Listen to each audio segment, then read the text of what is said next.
సంగారెడ్డి జిల్లా సదాశివపేట పట్టణ పరిధిలోని శాంతినికేతన్ విద్యాలయంలో ఘనంగా బాలల దినోత్సవం వేడుకలు నిర్వహించారు.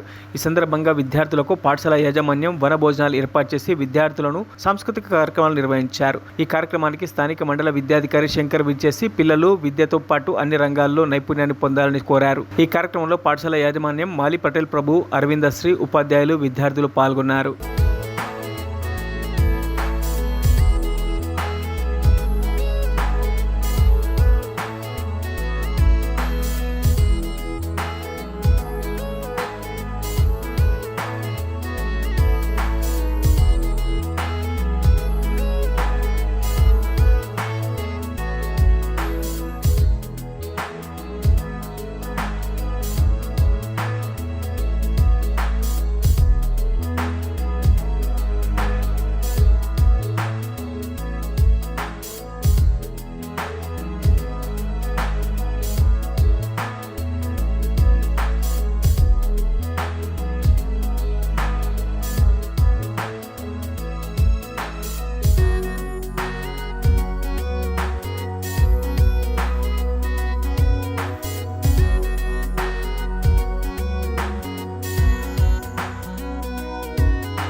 మరిన్ని అప్డేట్స్ కోసం మా ఛానల్ని సబ్స్క్రైబ్ చేయండి.